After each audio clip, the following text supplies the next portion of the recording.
Good afternoon, ladies and gentlemen, and thank you very much for that warm welcome. And Andrew, you're really good. You should be in politics. I think you've got something going on there. But no, thank you very much, Andrew, for your leadership. And the presentation was phenomenal. And of course, that investment of $45 million that you talk about really reflects not the federal government's investment, but your vision. The vision you have for Surrey, the vision you have for this community, for this province, and for this country. So thank you, Andrew, very much. I'm also delighted to be here with my colleagues, Ken Hardy, of course, Jackie Sidhu, and John Alleg as well. You know, it's an incredible team you have here in Surrey and Abbotsford. They're incredible MPs who work day in and day out to represent the community, and I want to say thank you, gentlemen, for taking time out of your busy schedule. I know this is an important constituency week to engage with the community members, and thank you very much for being here today as well. I also want to acknowledge the Surrey Board of Trade. Thank you very much for hosting me today. I look forward to the conversation. I'll keep my remarks fairly brief and really welcome the opportunity to speak to members from the audience to understand your concerns, your viewpoints, and your issues, and really engage with you as well. And of course, I'd like to thank the South Asian Business Association for your continued leadership and your advocacy and promoting small and medium-sized businesses in the community here. And you've got a tremendous track record, and thank you very much for your partnership as well today. So why am I here today? I'm here today to talk about the government's report, Building a Nation of Innovators. You know, we were elected 3.5 years ago with a very clear mandate to grow the economy and to create good quality middle-class jobs. We've made significant investments, and I think it's very important that Canadians know what we've done in the last 3.5 years. And we really want to build a nation of innovators. And the reason is we have this unique opportunity because we're in a global innovation race, but also because in 2015 when we ran, we understood the anxieties that people were facing. You know, I can understand very clearly at that time knocking on doors, talking to people about their personal situation and what they felt for in terms of their kids and grandkids as well. And we realized very quickly that we needed a plan to deal with those concerns, because in one example, someone said to me, look, Nav, it took 75 years for the telephone to reach 50 million people. And it took Twitter 2 years to reach 50 million people. The speed and scope of change is phenomenal. And that's good in many ways, but it also causes a lot of stress. And it makes people kind of uneasy because how do they fit in this world where things are changing so quickly? And it also speaks to the conversation that we had with people on the floor shop. I met a welder, and he was telling me about the fact that when he was working there, he saw a robot come and clean the floor. And he thought to himself, when will that robot do my job? That's a clear anxiety. Or when I travel to rural communities, particularly in rural and remote communities across Canada, I meet with parents who say our kids can't do homework online because we don't have access to high-speed internet connectivity. So these are the anxieties that people are facing, and this is why we put forward this plan. This is why we're building a nation of innovators, because it's important that we embrace innovation, because it's going to improve our quality of life. It's going to create more jobs and more opportunities as well. And fundamentally, ladies and gentlemen, we have two choices. And this was what played out in the last campaign. Two visions for Canada. One vision, which is you put your head in the sand and you wish for success. Laissez-faire, hands-off approach. You know, government's not going to get involved, and you kind of figure it out. The second vision that the Prime Minister, the Right Honourable Justin Trudeau, articulated was a very clear plan of investing in Canadians, investing in communities, investing in businesses, building a partnership, saying, look, we are in a global innovation race. Do you think for a moment, ladies and gentlemen, that China is getting out of the way when they make historic investments in artificial intelligence? Do you think for a moment that Germany is getting out of the way when they're advancing their investments in Industry 4.0? Do you think South Korea is getting out of the way when they're making significant investments in clean technology? The answer overwhelmingly is no. Governments are partnering up. Governments are being strategic. Governments are focusing on areas where they think they can create a competitive advantage for their country, for their industry, and for their citizens. So why would Canada take a laissez-faire, hands-off approach and kind of wish that things would unfold? So this is the vision that we had. And I can tell you right now, in Canada, we have a very proud legacy. We have an incredible track record when it comes to clean technology.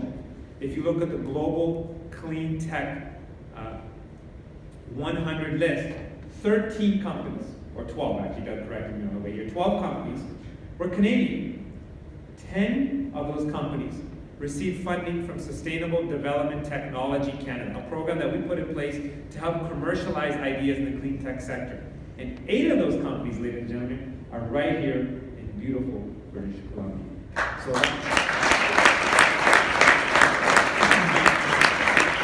the point I'm making here is that we see growth in clean tech and quantum computing, particularly with D-Wave, an incredible example of that. And all of this, particularly in artificial intelligence, occurred because decades ago, elected officials and businesses and community leaders came together and said, we're going to make investments. Look at artificial intelligence, for example. We're so proud of Rick Sutton or Yoshua Bengio or Jeffrey Hinton, individuals who are pioneers in machine learning, who've created now so many opportunities, over 800 companies in artificial intelligence across Canada. That occurred because we attracted world-class researchers in the 1980s. So again, we made these investments. That's why government stepped up and invested $4 billion into science to focus on basic research funding going forward as well. But I must confess, as I mentioned earlier on in my remarks, it's important that we have an economy that works, but it's important that we have an economy that works for everyone. And so that's important to recognize that it's not only about the latest iPhone, it's not about the latest gadget or the latest technology, but the innovation that is occurring in forestry, in agriculture, in oil and gas, and mining is incredible. And this is what innovation is about. As mentioned before by Ian, it is about making sure we get better outcomes. It's about solving problems. It's about doing things better. It's about a better quality of life.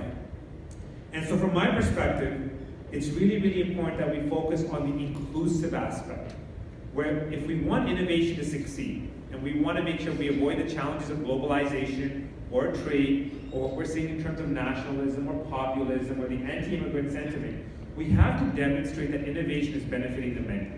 And that's why our government put in programs like the Connect to Innovate program, to help rural and remote communities get access to high-speed internet connectivity. That's why we invested in coding for young kids. Over 1 million kids will learn how to code right across Canada. So they develop the digital skills, the digital literacy, understand how to solve problems, how to communicate better, so that they're better equipped going forward. And we focus on young girls, because they tend to be marginalized. We focus on our Indigenous population, because they tend to fall through the cracks. We focus on newcomers, because they tend to fall through the cracks sometimes. The idea is we want to make sure that innovation benefits everyone. That innovation benefits the many, not just a select few as well. And we want to make sure that innovation creates economic growth. Remember, going back to 2015, as you can tell, I'm a bit of campaign mode now, because it's October's around the corner. But it's important. Context is important. Because in 2015, we were stumbling. Yes, British Columbia is doing really well. In the last 4 years, GDP is well over 3% and doing really well leading the country. But overall, as a country, we were kind of puttering along at 1% coming out of the recession. Our unemployment rate was well over 7%. And when we put our plan into place, and by the way, I recognize it's not exclusively our plan, but it was critical. When we put our plan into place, we've seen now last year the economy, the GDP growth rate tripled from 1% to 3% nationally. We saw our unemployment rate drop from 2% at that time, to 5.8%. And British Columbia right now at 4.7%, leading the charge. 900,000 jobs, as Ken mentioned, have been created since 2015. So clearly our economy is growing. And we have a plan. And I articulated what that plan was, is building a nation of innovators. But we had innovation thought leaders that helped articulate that plan. We engaged Canadians. There was a bottom-up approach. It wasn't Ottawa knows best. It was about making sure that we listened to businesses and Canadians, that we listened to you and understood what your needs were, what your pain points were, what your concerns were. And 3 issues stood out. And this is no surprise, but I think it underscores the challenges that we were facing as a country. First, of course, was access to skilled labor, access to talent. Every business I talk to, doesn't matter how small or how big, the number one issue, talent. The number one issue, people. Retraining, reskilling, making sure that companies felt good, that they were well positioned. So what did we do? We introduced a global skills strategy. We said if you want to bring anyone from around the world, you can do so in 2 weeks. And think about that. There's countries that are focused on anti-immigrant policy. There's countries that are focused on building walls. And here we are talking about opening doors. This is a true value proposition. This is what differentiates Canada. And not only did we make sure that we use this global skills strategy to attract some of the best talent here to help companies, Canadian companies, scale and grow, it created Canadian jobs. For every 1 visa that was issued, 10 Canadian jobs were created. So we've issued thousands of visas, and guess what? We've generated tens of thousands of jobs for Canadians as well. And that's important because there is a shortage in our labor market. There's people without jobs and jobs without people. There's a direct mismatch of the skills that are required and the skills that people have, and what companies are looking for, what businesses are looking for, and where the change is going. So this is why it's so important that we continue to focus on talent and lifelong learning and education. And I talked about coding, but what about people mid-career? If you're 40, 45 years old, you're in a job right now, but you want to update your skill sets, you're going to get grants and interest-free loans so you can retrain yourself. You can reposition yourself going forward as well. So we're continuing to work with the provinces. We respect provincial jurisdiction when it comes to education. But make no mistake, we're going to continue to focus on talent. The second issue, I must confess, that stood out was access to capital. Every business talks about this. I need the right people, but I also need money. I need financial resources to grow my businesses, to make investments. And so if you look at Canada, particularly in venture capital, I'll highlight that as an example. Last year, venture capital investments in Canada, $4.6 billion. The highest since, well, Mr. Vinny can relate to this, during Mr. Gretchen's time, since 2001. No, but it's incredible. Look at Canada as a place where companies want to invest. They want to invest in their ecosystem. They want to invest in the small businesses. They want to see their businesses scale and grow. And it's not only the fact that we see record number of financing through venture capital, but it's for late stage financing as well. I talked about clean tech before. We invested $700 million in Business Development Bank of Canada for late stage financing for clean tech companies as well. So that's an example of how much we're putting forward as a government, as a partner, to help companies scale and to get access to capital as well. But I can tell you, the other issue that's really important is making sure that we are making strategic investments. Remember the China example, South Korea, and Germany, and I can go to Israel, the UK, I can go on. Pick a country, they've got a plan. Good or bad, we can debate, but they have a plan. So we put forward a strategic investment fund. And just recently, when I was here last time, we made a significant investment in General Fusion, a clean tech company. Think about it, the potential to power the world. That's what that investment was about. Yes, of course, it creates jobs as well. I think last time my numbers told me here, 600 jobs, and that's great. But the ability to impact the globe in other countries, in other people, in other jurisdictions is phenomenal. Or stem cell technologies in the health bioscience sector. Again, a significant investment made the Strategic Innovation Fund. Look, our former industrial policy focused a lot on aero and auto. And make no mistake, the auto sector and the aerospace sector are critical. But we are now diversifying our funds to see where the growth is occurring. In these two investments right in British Columbia, in clean technology and the health bioscience sector, clearly demonstrate that we're making the right bets in areas where there's enormous growth opportunities. So that too, again, demonstrates that we've got, the banks don't step up, BDC will step up. If the BDC doesn't step up, then we've got, economic diversification strategies in place. WD, for example, received $208 million additional from the last two budgets to provide additional financing. And if there's a further gap, that's where the Strategic Innovation Fund comes into place. So we're looking at all the gaps and making sure that we deal with the issue of capital. And the last point I heard from businesses, aside from people and talent and access to capital, was markets. You can imagine that's a challenge, because Canada's a great country, but we only got 37 million people. And if you want companies to scale and grow, you want to make sure they have access to markets. So under the leadership of Chrystia Freeland, dealing with this gentleman called Donald Trump, we negotiated a new NAFTA. Not an easy feat, but we were able to demonstrate that we have continued market access to our number one economy, that we have continued access to our number one market, and that provides stability for businesses. But above and beyond that, we got the European Free Trade Agreement across the finish line.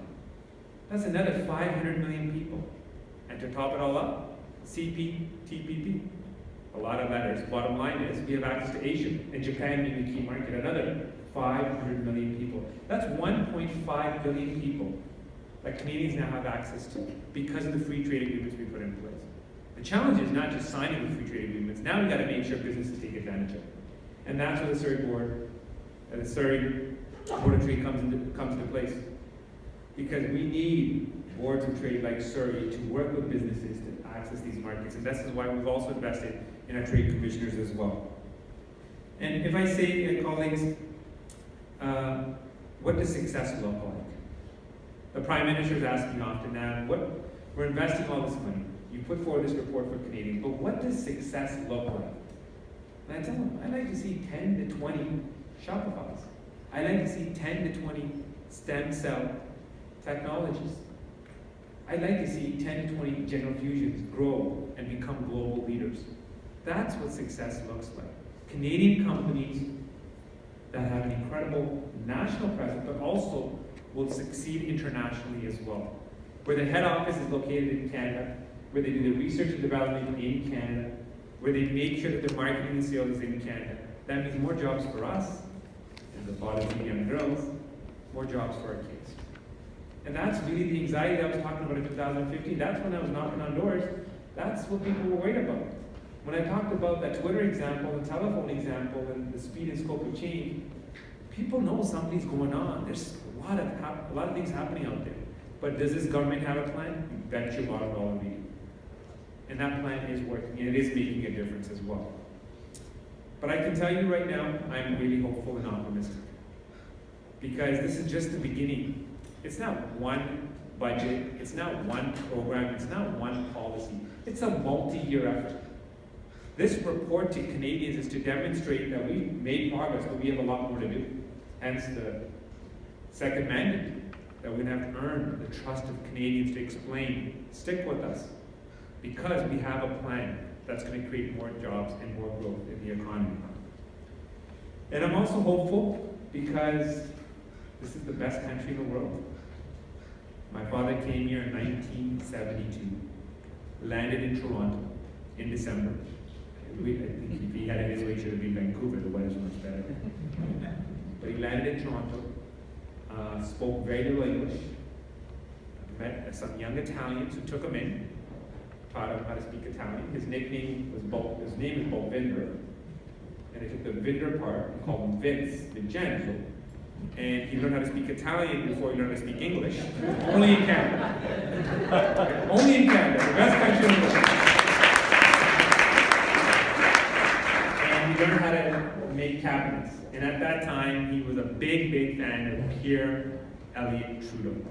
Because Pierre Elliott Trudeau believed in multiculturalism and gave him a sense of belonging. Fast forward 45 years later, and his son happens to be in the cabinet of Pierre Elliott Trudeau's son, Justin Trudeau, only in Canada, ladies and gentlemen. And that's why I'm so hopeful and optimistic, because that's the kind of future we want to build. No matter what idea you have, no matter what solution you have, Canada's a place to innovate. Canada's a place where your ideas can come to life, where you can commercialize them, have impact, see revenues, create jobs, see growth. And so I can tell you right now, it's a very, very bright future for Canada, but we need all hands on deck. So if I can make one call to action to you, ladies and gentlemen, which is, it's not government alone. We're an enabler, we're a partner, we're here for you, we have your back. But we need you to step up. We need businesses to step up. We need our universities to step up. We need our colleges to step up. All hands on deck. And so if we all work together, we can accomplish a great deal. And if we believe in Canadians will believe in their futures. Thank you very much, Mr.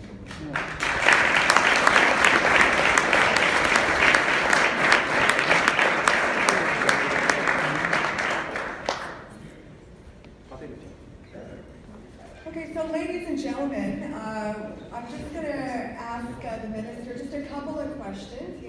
He's allowed for that. And we're a little bit behind, but I said I gotta definitely take some questions. So if there's anyone from the audience, you want to take one or two, or do you want to ask one? I'm going to start with one question, and then if there's anyone from the audience that wants to ask a question, there's a microphone in the room.